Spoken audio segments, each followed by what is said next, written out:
जय श्री राम प्रेमी भक्तों। केवल इस एक बात से भगवान भक्त के अधीन हो जाते हैं। प्रेमी भक्तों, वह एक बात कौन सी है जिससे भगवान भक्त के अधीन हो जाते हैं? देखो प्रेमी भक्तों, भगवान के भक्त सभी हैं। कोई ऐसा नहीं है व्यक्ति जो भगवान का भक्त ना हो। जो दुष्ट है, दुराचारी है, व्यभिचारी है, वह भी भगवान के भक्त हैं। क्योंकि किसी न किसी समय में वह भी भगवान को याद करते हैं।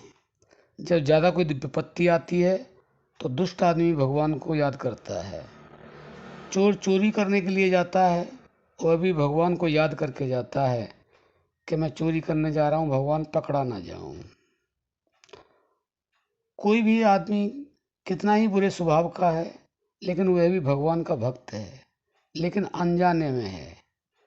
और जो जान करके भगवान के भक्त होते हैं, उनकी केवल एक बात से ही भगवान भक्त के अधीन हो जाते हैं।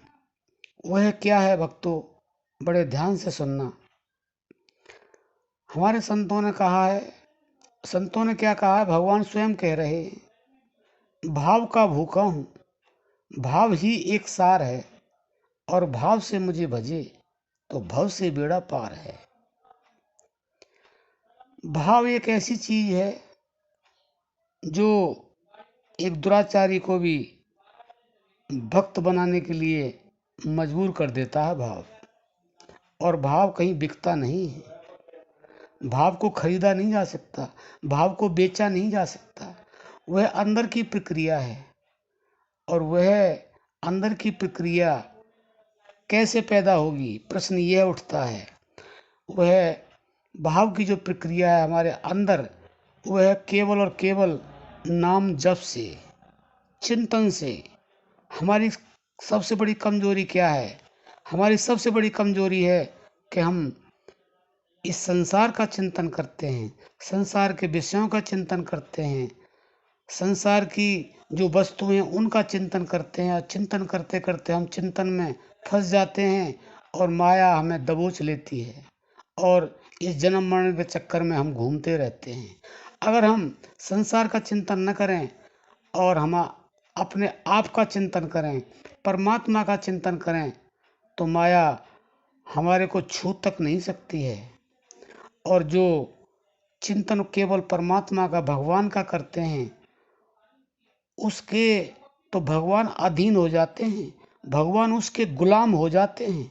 जो भगवान का चिंतन करते हैं, और जो माया का चिंतन करते हैं, वह तो डूबे ही रहते हैं माया के अंदर, और माया डुबोते ही रहती है, उनको 84 में घुमाती रहती है।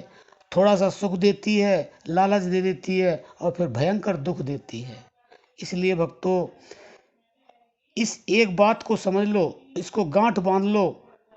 भक्त के अधीन जो भगवान होते हैं, और केवल केवल चिंतन के द्वारा होते हैं, और वह भाव के द्वारा होते हैं। अपने भाव को ऐसा बनाएं कि भगवान दौड़े चले आएं, भगवान आपके अधीन हो जाएं, भगवान आपके गुलाम हो जाएं।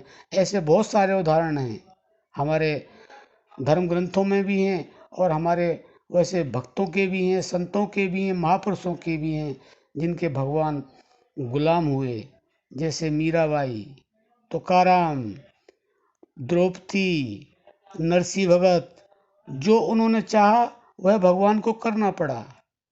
तो भक्तों, आप भी इस एक बात को गांठ बांध लें, तो भगवान आपके अधीन हो जाएंगे। आप अपने भाव को पूर्णतः समर्पित कर दें भगवान के। और भाव को समर्पित करने का क्या मतलब है कि आप और केवल संसार का चिंतन न करें, केवल भगवान का चिंतन करें। तो आपके अंदर वह भाव उमड़ेगा जो भगवान को चाहिए, जिससे भगवान आपके अधीन हो जाएंगे, आपके गुलाम हो जाएंगे। आशा करते हैं आप ऐसा अवश्य करेंगे। अब हम अपनी वाणी को विराम देते हैं। जय श्री राम।